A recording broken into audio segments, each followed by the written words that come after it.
desconstruindo o nosso sistema de crenças religiosa. É por isso que nós estamos trabalhando o Egito, justamente porque nós precisamos tirar o Egito de dentro de nós. Essa é uma tarefa fácil? Não tanto, mas ela exige posicionamento. Isso vai depender muito de como nós percebemos a nossa vida, como nós temos construído a nossa história de vida. Para alguns é uma tarefa fácil, para outros é uma tarefa desafiadora. Mas vamos considerar no geral, é uma tarefa desafiadora. E nós precisamos nos posicionar contra o sistema religioso que tem dentro de nós. E é por isso que nós estamos nessa série, Desconstruindo o Egito dentro de nós, e você é convidado para estar conosco caminhando. Se não é inscrito, se inscreve, curte, compartilha para alguém que você percebe que precisa ter essas informações. Então, dentro dessa estrutura que é a sétima praga, que é a chuva de pedras, ou em algumas versões fala da saraiva. Ela está no capítulo 9, eu fiz alguns destaques aqui, eu acho importante nós trabalharmos pelo menos 3 destaques aqui que eu achei bem interessante para nós refletirmos nesse tempo. Então vai do capítulo 9 de Êxodo, de 13 até o 35. Os 3 destaques que eu tenho para tentar refletir sobre essa questão da sétima praga, que é justamente essa questão. A primeira é a resistência de Faraó e a demonstração do poder de Deus. Então a gente percebe que a gente já está aqui na sétima praga e ainda existe uma resistência muito grande por Faraó. Mesmo diante de todo o poderio demonstrado de Deus, mesmo diante até de muitas perdas, Faraó ele resiste dentro de uma estrutura humana e obstinada de não permitir que o povo vá adorar o Senhor, que o povo seja livre. Qual é a primeira lição que eu tiro disso? A resistência do mundo espiritual não é diferente. O nosso adversário, ele resiste de uma forma forte para que a gente não seja livre, para que eu e você não possamos experimentar a liberdade que Deus ele nos oferece. Então ele nos aprisiona em crenças, em sistemas, em ideias, em sonhos, em projetos, em até mesmo relacionamentos que muitas vezes nos afastam de Deus e serve como uma resistência para que eu não seja livre na presença de Deus. Então essa questão ela é muito séria e nós precisamos entender as questões espirituais. O mundo espiritual ele não se movimenta como eu imagino, como eu acho, como eu quero. Ele se movimenta da forma independente do que eu quero, do que eu acho, do que eu imagine, ele vai se movimentar. E muitos de nós não temos nem ideia e nem noção do que é o mundo espiritual e como o mundo espiritual realmente se movimenta. Mas uma coisa nós entendemos nesse dia: tudo que o nosso adversário puder fazer para nos manter refém, para nos manter prisioneiros, para nos manter em cativeiros, para nos manter aprisionados, ele vai tentar fazer, vai tentar resistir para que a gente não experimente o outro lado, que é a liberdade, a presença de Deus. Tanto que muitas pessoas imaginam que o cristão, quando as pessoas não têm realmente entendimento de quem é Jesus e o que é o Evangelho, elas imaginam que o cristão é uma pessoa aprisionada, é uma pessoa cheia de correntes e de prisões. Isso não é verdade. Pelo contrário, nós que somos hoje, que entendemos o Evangelho, o Reino de Deus, que conhecemos e nos aproximamos cada dia de Jesus, nós vemos que na realidade, antes de Jesus, nós éramos aprisionados. Nós éramos aprisionados em tantas coisas. Eu não posso falar de outros, eu posso dar o meu testemunho. porque eu fui muito aprisionada por muitas coisas. A minha vida, grande parte da minha vida, longe de Jesus, eu fui aprisionada. E uma das prisões que eu tive dentro da minha história de vida era o medo. Então, assim, eu fui aprisionada por um medo muito grande. Gente, eu tinha tanto medo, eu tinha medo. Eu tinha medo. Era um medo que não era um medo que não era algo, digamos, uma coisa natural. Tanto que quando eu entendi, que eu aceitei Jesus, eu tinha medo de orar, eu tinha medo de fechar meus olhos, eu tinha medo do escuro, eu tinha medo de sair, eu tinha medo também de ficar em casa. A casa estava toda trancada, estava tudo fechado, estava tudo ok, mas eu estava com medo. E aí o medo era tanto que muitas vezes me dava vontade de sair na rua, tipo assim, eu estava em casa segura, né, dentro das condições naturais da vida, mas eu tinha vontade de sair na rua, abrir a porta e sair na rua, tipo assim, de madrugada, que não tinha segurança nenhuma. Se eu não estava segura dentro de casa, eu ia estar segura dentro de casa. Então, naquela época, eu não tinha muito entendimento das questões espirituais. E foi uma luta muito grande. Foi um processo de libertação muito grande. E não foi uma libertação assim do tipo, fez essa oração, vamos lá, já estou livre do medo. Não. Foi muitos anos para que eu pudesse entender a palavra, para que eu pudesse ter um relacionamento com Deus, para que eu pudesse ir construindo essa resistência contra essa questão do medo, mas era algo assim realmente aterrorizador. Eu não sabia explicar. Por exemplo, se tivesse num grupo de oração, eu não fechava meus olhos. Se eu estivesse sozinha, eu não fechava meus olhos. Então eu vivia sobressaltada. E eu posso dar esse testemunho porque não foi alguém que me falou, foi eu que vivi. Então eu era refém de toda uma estrutura maligna. Nesse tempo o adversário não queria que eu encontrasse a liberdade que eu encontrei em Jesus. Era só isso. Não é só isso, era tudo isso. E ele resistiu muitos anos. Muitos anos. O nosso adversário, ele resistiu para que eu não encontrasse em Cristo a liberdade que eu tenho hoje. Então, a mesma forma nós vemos aqui dentro dessa estrutura que a gente tem trabalhado, tem refletido sobre essa questão da 7ª praga. Tem uma outra coisa que a gente vai... Um outro destaque, mais uma vez, como todas as outras pragas, o Senhor estava confrontando o sistema religioso do Egito.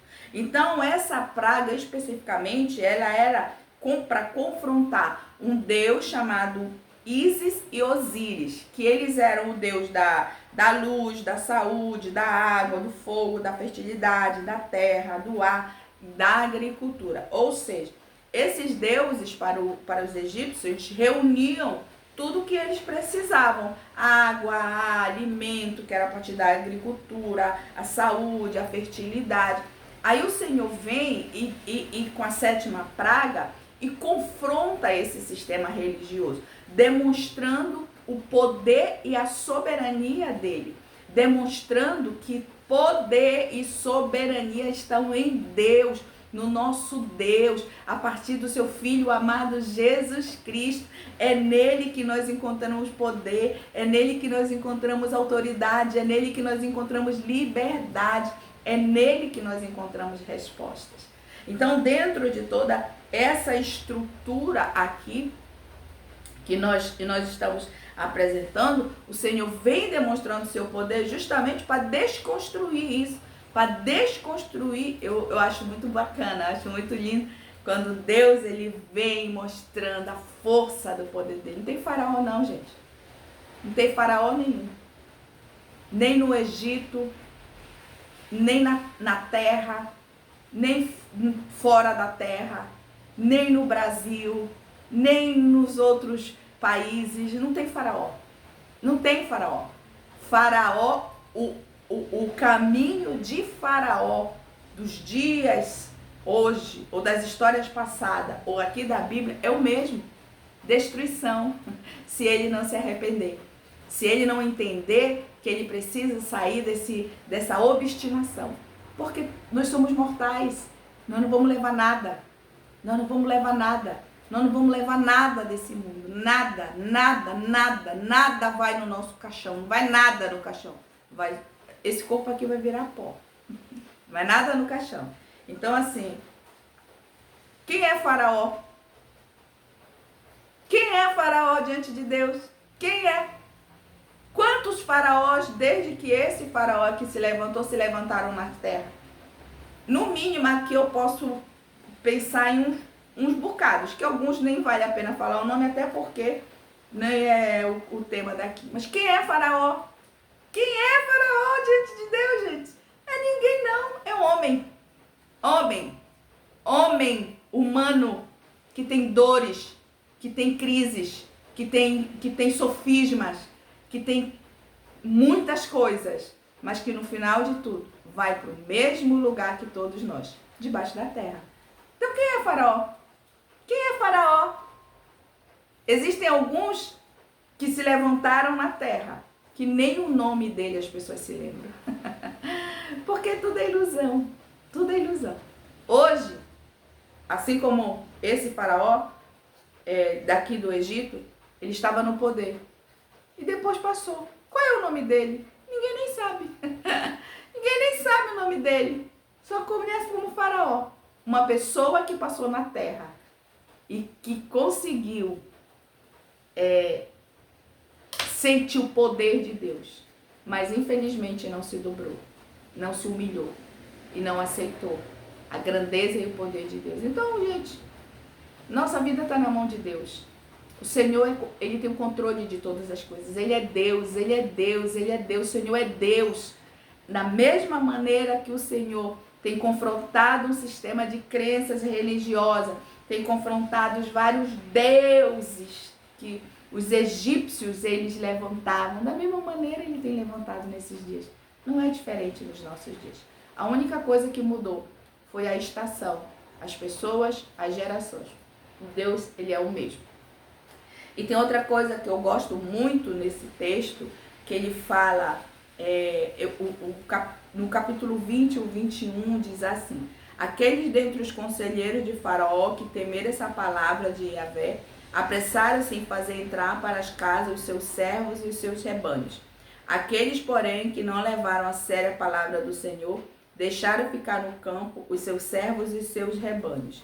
E aí o que aconteceu? A gente vê uma questão assim, interessante dentro dessa questão. Quando o Senhor anuncia a chuva de pedra, a gente está falando de trovão, granizo e fogo. Então, a destruição foi muito grande. Então, a própria Bíblia, ela nos diz que aqueles egípcios, aquelas pessoas lá do Egito que ouviram a palavra, entenderam e obedeceram, eles estavam cobertos, eles ficaram cobertos. Aqueles que ouviram e não obedeceram, eles ficaram descobertos. E todos que ficaram descobertos, grande foi a destruição. A Bíblia fala que tudo que tinha no campo, tudo que estava lá fora, entre homens, animais, árvores, a vegetação, a erva, tudo foi destruído, tudo acabou. Grande foi a desolação nessa época. Algumas versões falam de que nesse tempo onde houve essa grande desolação, houve muita dificuldade no Egito até para o alimento. Mas Deus guardou o seu povo. A Bíblia diz que isso aconteceu, mas aonde estava o povo de Deus, não houve isso. Não houve nada, eles não perderam nada. A destruição não os alcançou.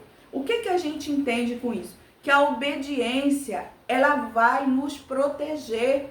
Entenda que a obediência, mesmo que às vezes a gente resista e não queira obedecer, queira fazer a nossa vontade, sempre que nós obedecemos, nós estamos cobertos. nós estamos protegidos. A obediência, ela vai nos proteger, mas a desobediência não. A desobediência deixa a gente exatamente na mesma posição que os egípcios que não deram ouvido à palavra ficaram no campo e muitos até perderam tudo. Então, isso nós precisamos entender e é isso que acontece nos dias de hoje. Não é diferente dos dias de hoje. Não é diferente.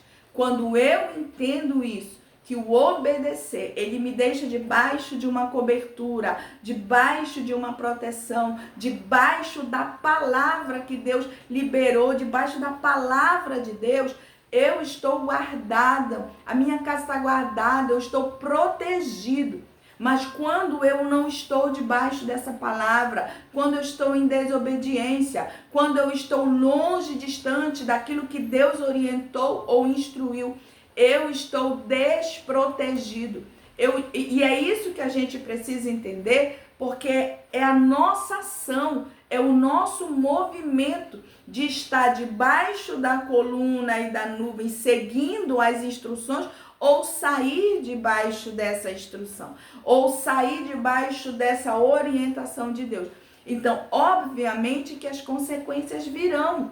Só que eu tenho que entender que as consequências vêm e eu não posso delegar a conta na fatura de Deus. Ah, Deus não me guardou, Deus não me protegeu, Deus, por que tu permitiu isso comigo? Muitas vezes a responsabilidade é nossa.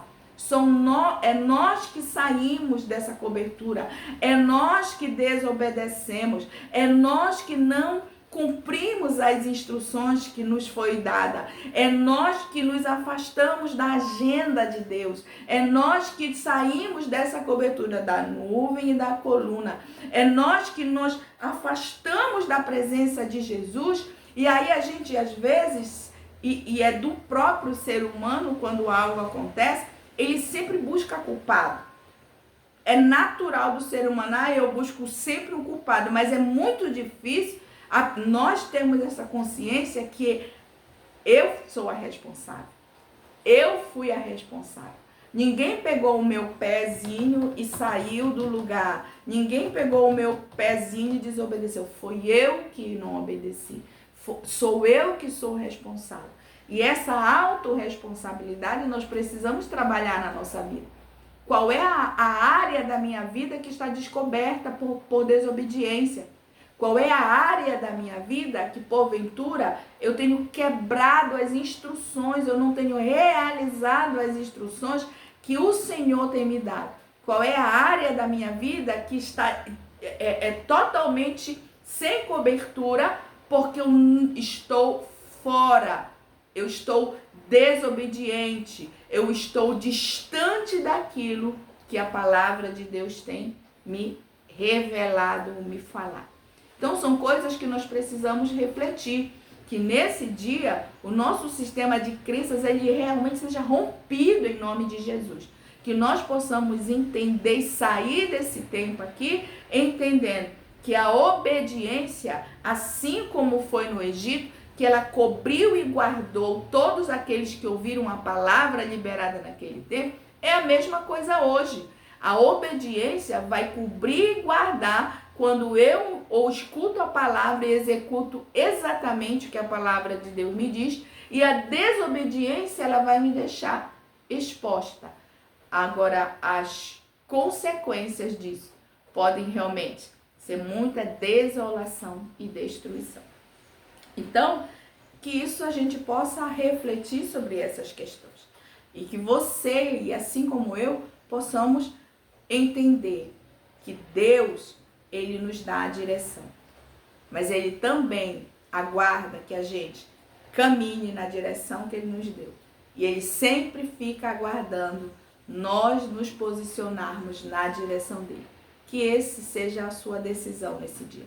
Se posicione na direção de Jesus, porque na direção dele, com certeza, nós estaremos guardados e protegidos. Que Deus abençoe tua vida, fica na Shalom do Senhor. Vou deixar o link aqui embaixo, caso você deseje mais informações para entrar no nosso grupo de treino mental.